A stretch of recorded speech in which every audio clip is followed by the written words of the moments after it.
watching live on AAU TV. We're currently streaming on various channels actually. You can watch live on Facebook. You can also watch live on YouTube on the Association of African Universities Facebook and YouTube pages. I know I'm always mentioning that every episode is special, yeah, because every episode truly is a special episode because of the topics that we normally discuss. But today in particular is actually very special because today is our 10th episode. Can you believe it? 10 whole episodes. And today we're actually just doing a recap of the previous episodes that we've filmed. So you'll get to see, we'll show you clips of some of the discussions that have taken place on this stage so far. And today I actually have a special guest. He is our co-host. I call him our co-pilot. And I'll have him introduce himself. I'm sure he's not a stranger. Yes, I'm not a stranger on this show. And I think this is my second time of actually coming here. Okay. And I've really enjoyed the show, as you've earlier said on. Okay, my name is Seth Osei Kodua. I'm the Human Resource Manager for KUSI Consulting. Okay. Yes. Welcome. Thank you for joining us. Thank you very much. So yeah, I wanted excited. you to. Good. I'm glad you're excited because I think for you're kind of absorbing all that's taken place. Exactly. So today, hopefully, you'll be able to join us and have a very insightful discussion with our viewers.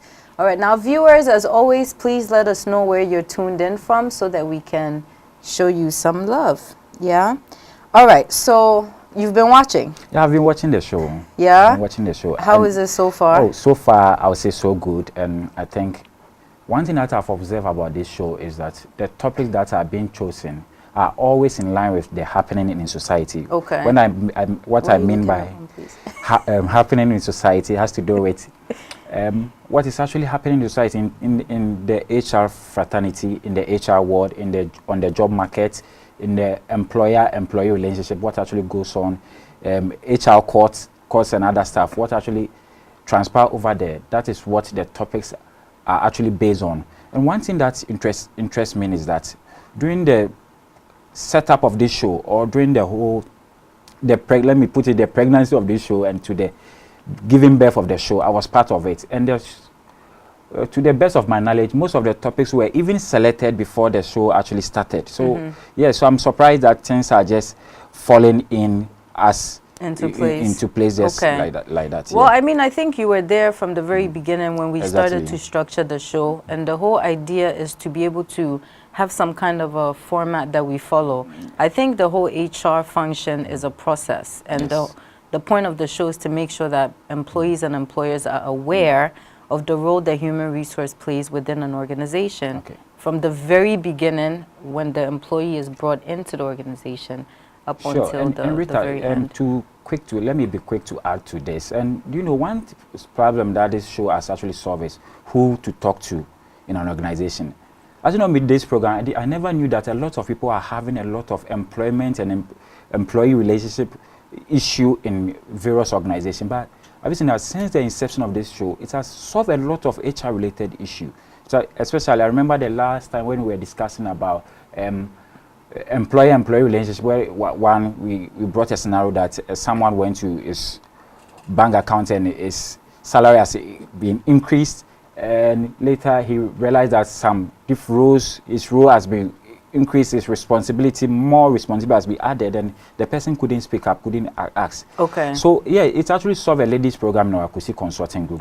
For her, he was demoted, but nothing was said about, and the salary there was a reduction, and it's actually giving people the confidence to actually speak up in their organization, do due diligence, and also put up certain structures in their HR department to increase productivity in various institutions. So this program is actually helping. Well, good. I'm very happy to hear that, and I really hope that the viewers who are watching feel the same way. And we are getting at least we are getting very good feedback from our viewers, and everybody seems to like the program. Everyone seems to like the program because we are not actually, as a continent or as a country, we are not having a show actually directed to HR.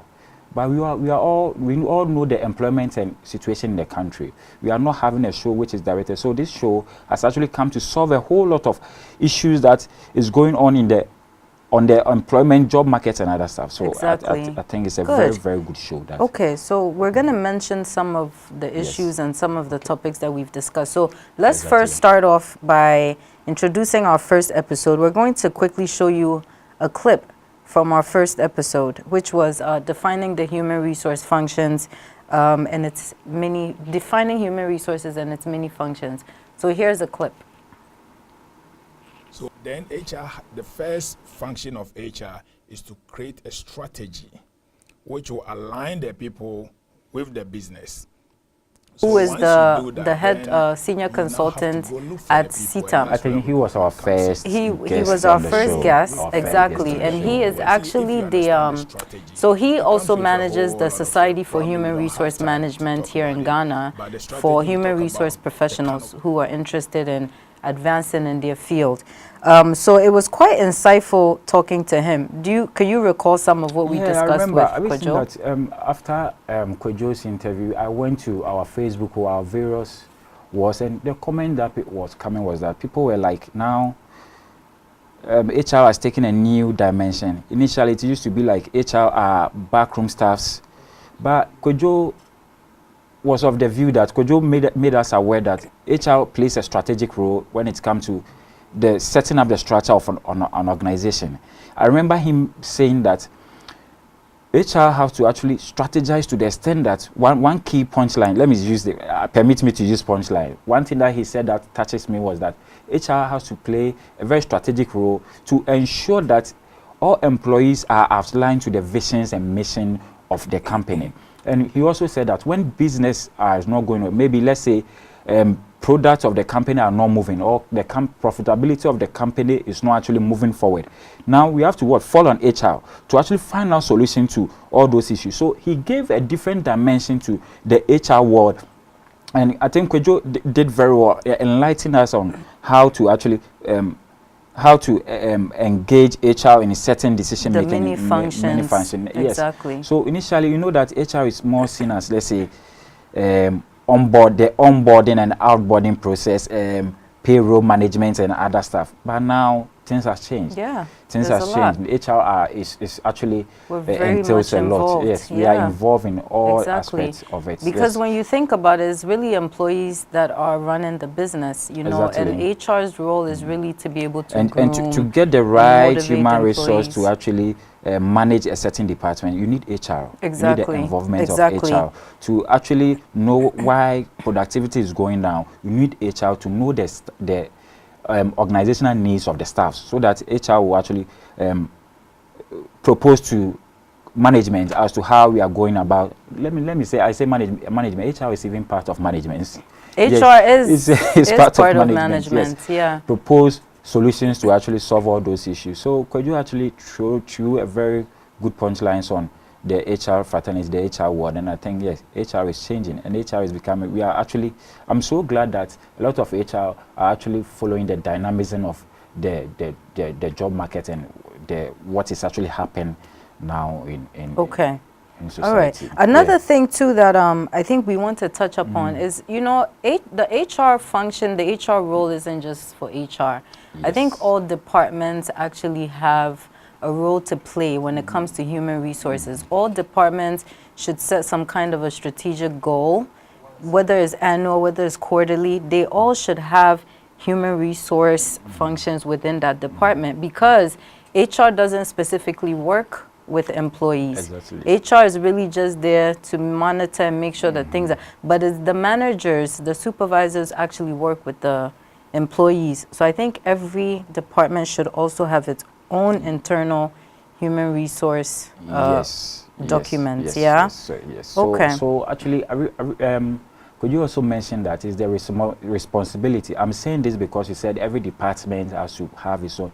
It's the responsibility of the HR to actually integrate all the departments together to have a common goal. It's the responsibility to actually for the HR to ensure that all the working protocol, the financial protocol of every organization is actually followed. It's outlined. All the departments are actually interrelated and other stuff. Yes, so I think Kwejo did very well Good. on that Good. topic. Kudos to did very Kwejo, well. and hopefully we'll have him on a we future have to have episode. him again. Kwejo have to come back to come and throw some light on certain issues. Okay, we'll be sure to tell him Exactly. that. So we're going to move on. So this is episode 2, where we welcomed Yasmin Boama of African Bag Recruitment and Genevieve Puni with RegTrain Limited. And the ladies joined us on this particular episode just to talk about some job searching strategies and talent acquisition. So let's watch this clip.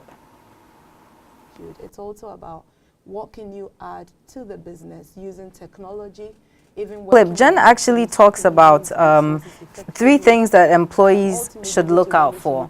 Yeah, and it's company branding, company culture, and responsibilities. I think when we talk about job searching strategies, the strategies is more for the employees to know, and then the talent acquisition part is more for employers to also know. So, I mean, what did you... Rita, have you seen that? Can you add to this? I earlier said that, I made mention that this show actually fall in line with happenings in society. I remember the time that Jen and Yasmin was on the show, it was the time that our national service personnel were actually, let me say, graduating from their national service to the nation. Yeah, so when they came, it was like everybody was having job. Hey, how am I going to get job? How am I going to get job? How am I going to get job? So this topic actually came at the right point. Yes, and during their conversation too, they mentioned something like soft skills. Like everything is now the job market, job strategies actually now is based on what you have, your soft skills. And getting the job actually depends on the skills that you have, your research skills and other stuff. They made mention of employee branding and other stuff, the company, your responsibilities, all falls under soft skills that we are talking about. If you don't have a very good soft skill, it's very difficult to actually organize yourself very well, to actually apply for the job, to know the right places to get, find job, posting job adverts. And during that conversation too, you made a very good point too, that to employers. What did I say? Yes, you said employers. If you are looking for, let's say, an entry-level role, you taught employers, or you mentioned to employers where they can find all those candidates from. Initially, you know that posting job or publishing job usually is being done in the daily graphic. Newspapers. That was always the traditional way. Yes, in the newspapers. I don't remember, excuse me, our viewers, I don't remember the last time that I even bought a newspaper or got hold of a newspaper. I know. So when you are looking for, let's say, a recent graduate, you are looking for young professional, you are looking for someone for an entry-level role, you have to publish in LinkedIn. Where can you Facebook, find where, those where, individuals, where you can find us, right? the millennials, where you can find us. Exactly. We have our own word, the millennials word. So you educate the millennials word. So you actually educated. Like that. That's funny. You actually educated the employers and job searchers where they can find entry level role. That's where. So when we are KUSI Consulting, we are more of this digital, this millennial. We publish our work, our job roles, available roles online, LinkedIn, Facebook, and other stuff. So when you are looking for an entry-level role, you told us where to. When you're looking for a more senior level role, now even the senior level, the management level are now using the Facebook. They're still on they are still on the social media. Yes. I think that they did very well and showed very good points on that topic. Yeah, I'm happy to hear, because I think that particular episode actually, I think hopefully it helped our viewers to realize that the traditional means and how you search for jobs have really changed. Yes. You know, so, and it goes, I think it's for both employers and employees to know, right? The ways in which we're searching for jobs are totally different than what they were 10 years ago. Yes. You know, and the way that I think employers need to search for candidates should also change, because the times have changed. You know, employees are moving about in different ways. That they also touch about has to do with the CV preparation, how to actually prepare your CV very well. Have a very good CV. Are CVs even going to matter within the next few years? In our part of the world, it's going to matter for quite some time. It matters a lot in our part of the world. Initially, when people were actually publishing their job on newspapers and other stuff, it's gradually fading off. Okay. So CV will fade off, but for the time being, it's very, very important. It's the first point of call for an entry-level role. Okay. Listen, most senior, most topmost positions are always based on recommendation and other stuff. So for the time being, it is more of CV is the first point of call for entry-level role and other stuff. All right. So they taught us how to actually, I'm saying us because I'm part of the millennials. That's okay, interesting. They I actually, don't think I qualify for it, but okay. Yes. I So might they actually be. taught us how to actually organize ourselves very well and how to prepare for interviews and other stuff. So they actually touched on very serious points on that. They did very well. I like that episode as well. Good. I'm sure my they'll be happy favorite to hear episode that. is yet to come. Okay, you My can't talk about I it. will not talk about Wait it till we now. get My there. favorite episode is All yet right. to come. So we're moving on to episode number 3, which was rights of both employers and employees upon entry. And that one, you actually my co-pilot as well for that specific episode. So we talked about, we'll show you a clip of episode 3 as well, just so that you hear a bit of what was discussed.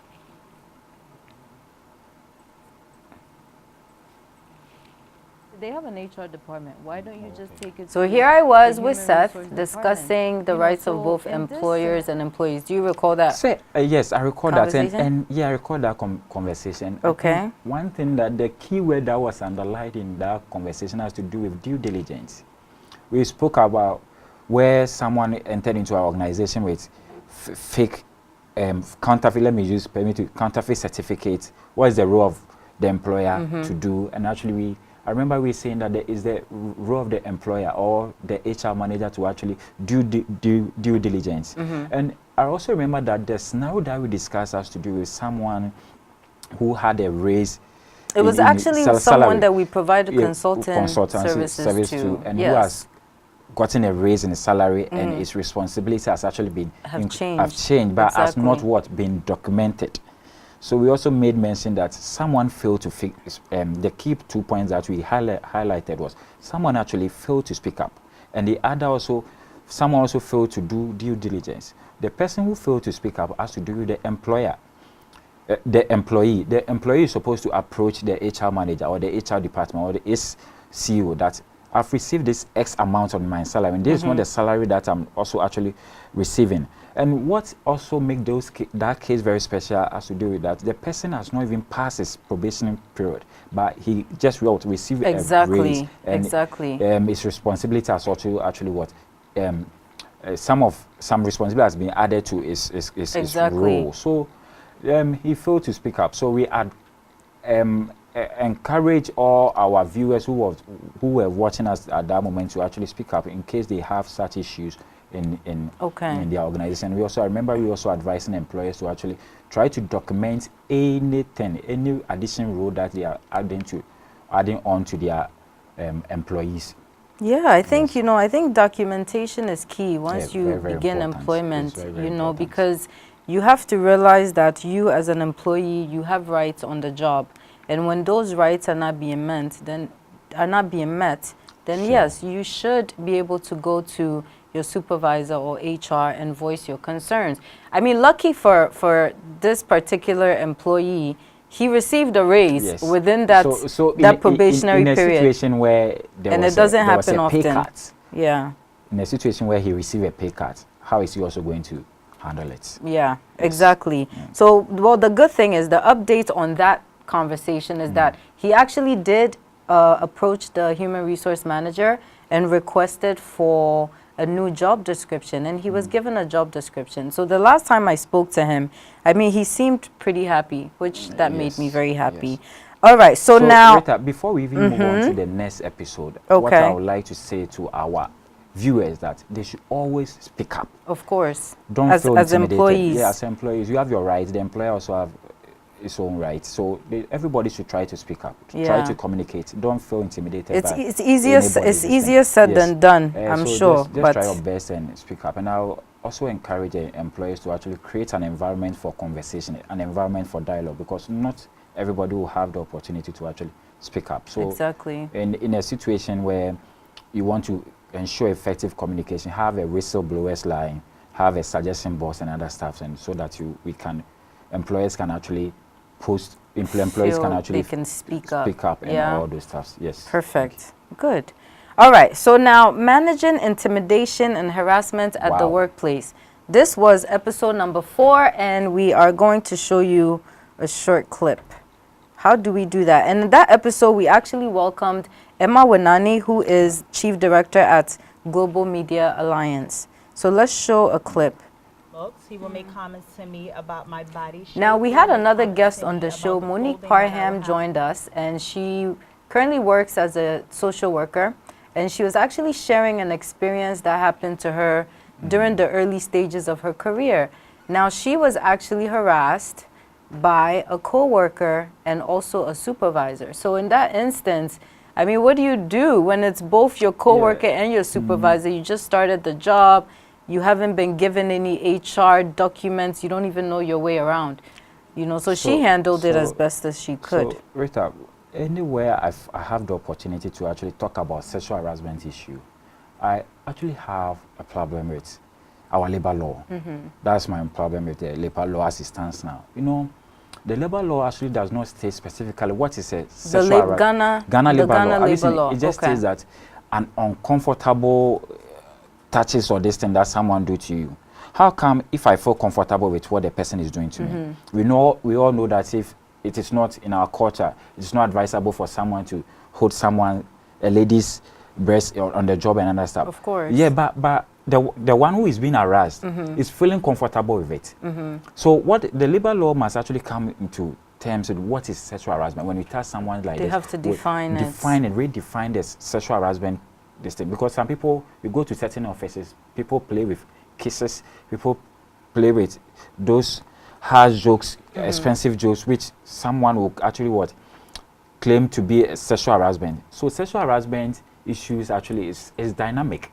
We don't have what we can actually term as sexual harassment. Okay. Because what you see as sexual harassment or what you see as uncomfortable, someone will feel comfortable about it. So go ahead. We must actually have a clear definition of what is termed as sexual harassment. Sexual harassment. I think they do that on purpose, and they actually leave that to the employer to define. I understand. Yes. There's a general, I think, in the dictionary, in the Webster's dictionary or wherever you want to look it up, there's a definition for harassment, there's a definition for sexual harassment, but I think they purposely leave that. This is me just really doing some guesswork for the organization to define, you know, especially because when you think about our demographic, in Ghana, we are really extra friendly in the workplace versus the US. Certain things might even be okay to do here, but abroad, they might go by very strict rules that you can't. Like, I mean, literally, like tapping somebody on the shoulder can even get you in trouble. So I say, when in doubt, just don't do it. But I think it's up to the organization to clearly define what their policies are. What can employees get away with and what can they not? Because some work environments are they're more friendly, more laid back than other environments, you know. So I think leaving that up to the employer, and then of course having the employees actually read off a document. In this case, my concern has to do with, maybe you said we should leave it to, let's say in a situation where we leave it in the hands of the employer. Maybe the employer will might come out with certain terms which does not favor the employee. Obviously, everybody is having its own cultural background. But so in our workplace, we can hack someone, but in this culture or the religion section that I'm actually coming from, it is sexual harassment. You see, so what I will entreat the labor law, the government to actually do, or those in charge with employment law, to actually set. They have to set a standard. For sexual. There's no standard to measure sexual harassment in Ghana, because someone can hold a lady's breast and I mean, I don't know if that's gonna happen. Oh, no, they do. They might get away with it, but they're not supposed to get away with it. They do. And one thing also, before we move on, one issue about sexual harassment is also actually to how to gather evidence against the arouser. Okay. There was an incident in Ghana here when a police officer actually touched a lady's breast at night. So the lady drove to the police station to report the officer. So the one in charge, the charge officer there was like, "Oh, please forgive him," because he hold your breast and really? Yes. So forgive him. I mean, it has become very difficult to actually to prove it. Yeah, to prove it. Yeah, To prove it. I It's mean, very- in it's those very, very, instances, very, you very have to difficult. It's very, you have very to find a difficult. way, and Yes, that's why sure. we spoke about documentation and also communication. For me, I think before any case is reported, you as an individual should try to handle it as it happens. If someone touches you and you feel uncomfortable, even if it's a handshake, and it makes you feel some kind of way, then yes, you have a right to actually approach the person and let them know how it made you feel. Try that step, you know, and see what happens and from it. Also, I mean, some of the sexual harassment incidents are too, should I say, most of the harassers actually feel very shy to report on sexual harassment related issue. So as we said earlier on, HR practitioners, employers, CEOs of our organization must provide avenues for harassers to actually give up their harassment testimonies or harassment examples. Feel comfortable to talk about incidents of harassment.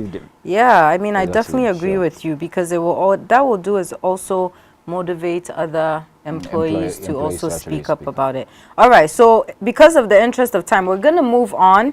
Now, the next topic is that was actually episode number 5, where we talked about acceptable codes of behavior during business and workplace dealings. Wow. All right, so we showed you this video, and we're going to show you this video again, which really just highlights employees doing all kinds of unnecessary or negative things on the job. All right. So yeah, we actually don't show you the full clip, I don't think. We might just show you a bit, but in the beginning, you see the employees are in the lunchroom. They're just breaking the lunch break rules, you know, returning to work later than expected. They have their legs on the kitchen table where other employees are supposed to eat. They're gossiping. I mean, there's just so much that you should not be doing on the job. But again, we get away with it because we are so relaxed in the workplace. Yeah. So we have 5 minutes. We're going to have to. Time goes by when you're having fun. No, listen, moving forward, we also have to advise employers and employees to actually be strict with corporate rules, with organizational rules. We have to obey organizational rules and other stuff, code of conduct. Every organization has gotten its own code and conduct that they actually follow. Okay. So we actually have to follow all those things. And one thing that, as a continent, I think we are facing, or a challenge that we are facing actually, to apply sanctions to those who go wayward organizational rules and regulations. Yes, because I think all those doing this are aware that it's not accepted in the setting that they find themselves or in the organization that they find themselves. But because they know they'll get away with it. They'll get away That's with very it. true. Yeah, they'll get away with it. So it's not fair for you to go to workplace, a very corporate environment, and put your legs on the table.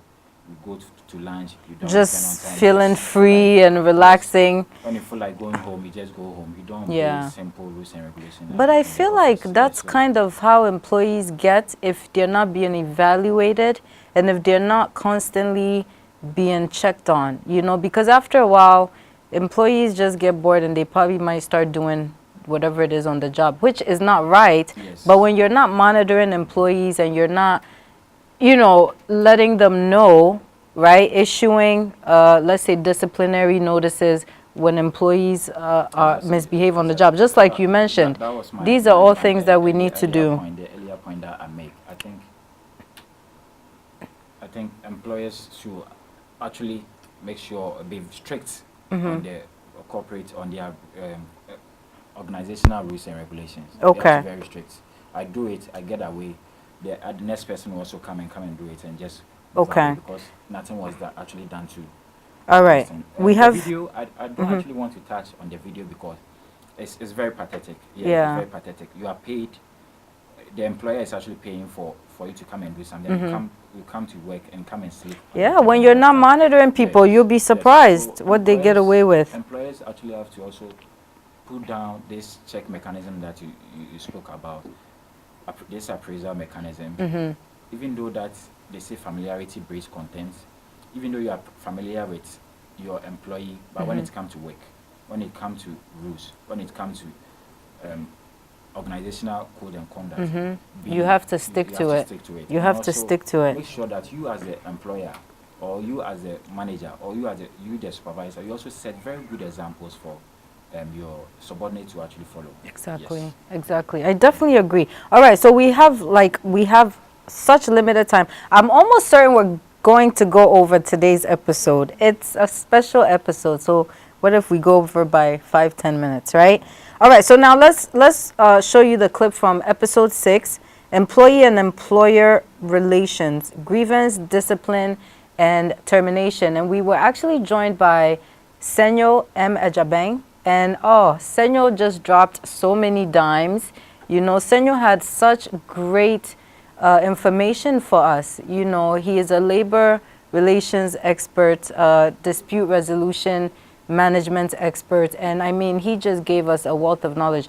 Do you remember when Senyo mentioned, I think he mentioned the damages for unlawful termination? Yeah, I think she said 24 months. Yeah, Is it everyone something? was So- surprised, like 24 months. But I think what he was trying to say is that it's up to 24 months. You do not, if you are wrongfully discharged, you don't automatically get 24 months pay salary. That's ridiculous. You know, but if you're wrongfully discharged and you have valid reasons, then you can get up to that. That's the maximum you can receive for being wrongfully Rita, terminated. And our session with Senyo actually drew my attention. Was that your favorite That episode? was my favorite, because of this episode, I've been at least visiting my labor law.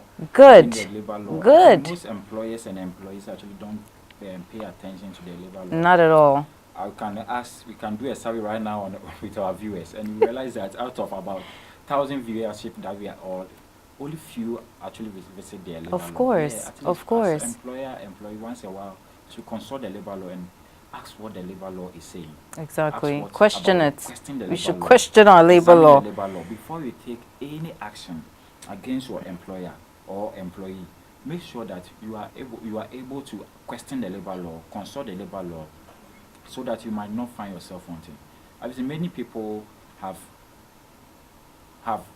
paid money or have paid penalties that they are not supposed to be paid because they didn't consult the labor law. So our advice and treat our viewers, whether you are an employer, entrepreneur, employee, CEO, and other stuff, HR manager, any decision that you take, ask yourself, what does the labor law say?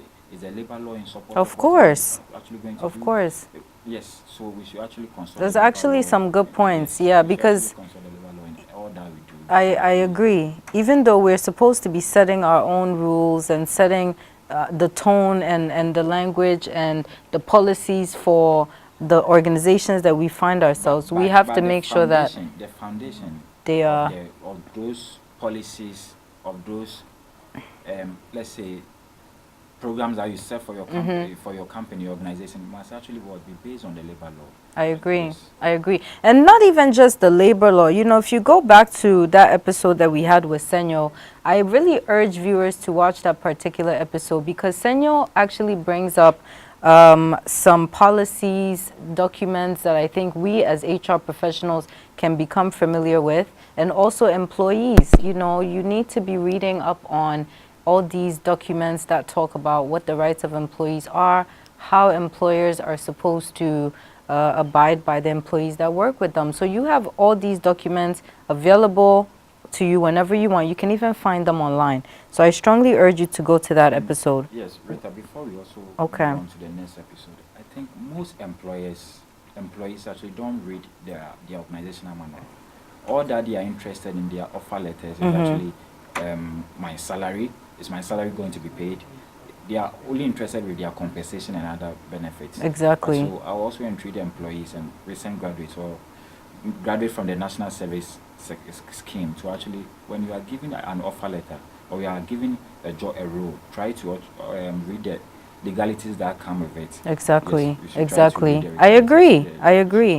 The focus must actually not be on the benefits and the compensation that comes with it. I agree. We need to actually get what the organization manual is actually saying.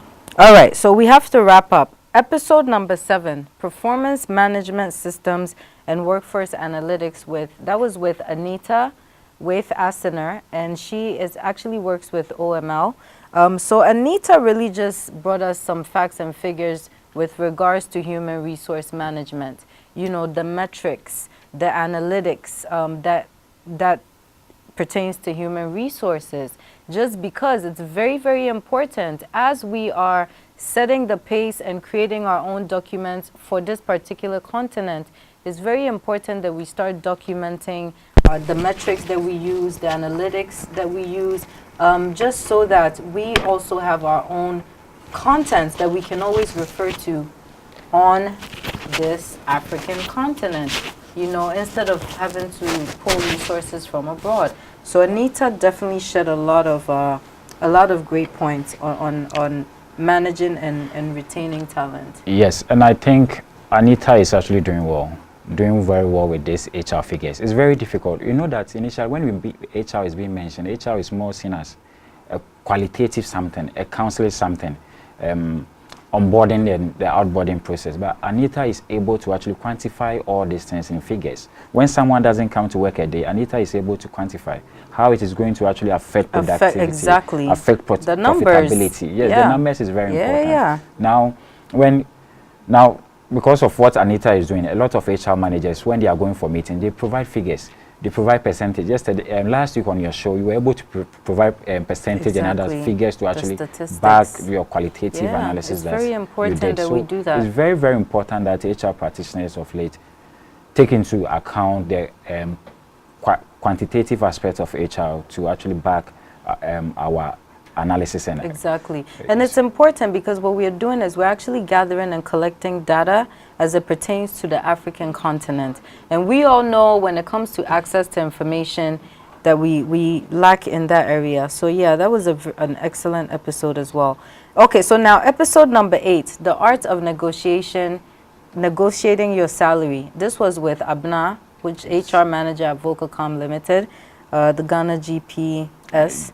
Okay, Yes. So she came on board and shared her personal experience and just what she learned. So we're actually showing you the clip now. I clearly missed out, but yeah. So Abna came on to really just talk about her experience and had she followed the right process of actually asking for a raise when she was due for a raise. She's sure that she could have gotten 100% of what she requested, but because she missed certain things, she didn't get the actual 100%. So what she actually made a good point about is making sure that she made a good point. And I think one thing that Abena actually touched on that I think is very relevant has to do when she said we have to actually document everything.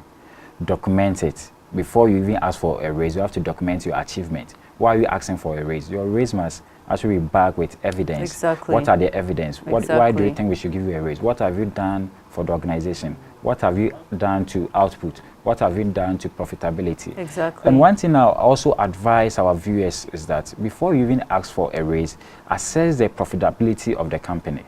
Because if you don't take care, the CEO might think that this guy is very cheap. Exactly. It's very wicked. Like wicked. selfish. Yes, selfish. You know that the organization organization is not in good standing. We are not doing very well, and we are still coming to ask for a raise. So do your background check, do your research, and find out what is the profitability standing of the organization. Is the organization make quite good amount of money? Would they even be able to pay me what I'm actually going to ask for? So as employees, you shouldn't also be very wicked to the employer that, oh, I've spent because I've passed my probational period, because of that I need raise. You've passed your probational period, you are right, but what have you been able to add on to the organization? There are metrics to actually getting a raise, correct? What have you been able to add on to the organization? So don't just ask for a raise. Back your raise with documents, as Abena said. Back your raise with statistics, that since I came here, we've been able to do this. And I also advise the employers to actually be open up with regards to the profitability of the organization, the financial standing of the organization. Yes, transparency is the word. Be transparent to them so that the employees will actually fall in line with the company, or the company is not doing well. So because of this and this, we cannot ask for this Xmas package that we're actually talking about. Because of this, we have to cut this vacation. So they'll fall for you. Once you open for them, you open up, they understand exactly what is actually going on in the organization. Okay. So I will entreat them to actually interact with their employees to give them feedback on what is going on in the business. I definitely Yes, agree sure. with you. So we have come to the very end, which is always sad, right? So the 9th episode, which took place last week, was about Wow. employee job satisfaction. Okay. Yeah, and we did our 24-hour survey across the internet. 51 people voted, and out of the 51 people, I think 25, almost 26% mentioned that job opportunities is what would motivate them. You know, they found that to be more relevant to them. Whereas I think in the past, obviously, it was compensation and benefits. But times are very different now than what they were before. People are looking for more than just a paycheck, you know, and I think the stats last week proved it. Yeah, anything you want to add to that? Listen, I side with those who went on for opportunity, and I'm not surprised opportunity actually won. I have a lot of friends who actually left their job to a different job because of the opportunity, for a pay cut, because of the opportunity that exists in that organization. Everybody is actually looking for a job where he or she can grow, a job where he or she can actually have. They feel valued, right? Yes, they want to be stakeholders. Yes, yeah. I feel value of the organization, and when the organization starts making money, I think I'm going to benefit from it. So I'm looking at the opportunities that actually engulf in the whole organization. Yes, there are certain organizations which I think they actually hide their skills, and it becomes very difficult for you to learn. But so those who went for opportunities will actually go for those organizations they have the role to actually learn new things, learn new technologies, go to school. The organization have educational policies. Learning. Yes, for them to learn and relearn and unlearn and get new skills. So I'm not surprised at all that opportunities actually. Yeah, I wasn't either, to be honest. I just think that it was a clear indication of how times have changed. So there you have it. Can you believe it? This is episode number 10. Seth and I, my co-pilot here, we just did a recap of the first 9 episodes, and hopefully you have watched. If not, you can find them all across our social media pages at the Association of African University, KUSI Consulting, LinkedIn, Facebook. Well, I should say Facebook and YouTube. So we have 3 more episodes to close out the season. And next week, we'll be discussing on-the-job injuries. Yeah, and then the following week, we're discussing harnessing our indigenous potential. And then talent management and succession planning will be our very last episode. For that episode, we actually have a very special guest, but I will not tell you just yet.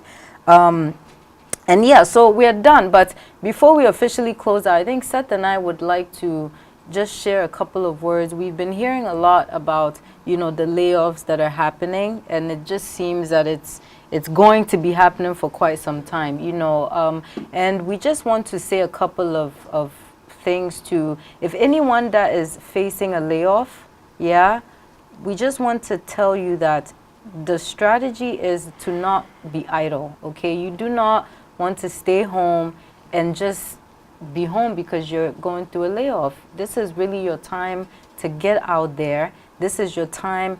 Use the 8 or 9 hours that you were reporting to work. Use that to your advantage. Go out there, look for jobs, build your network, talk to people.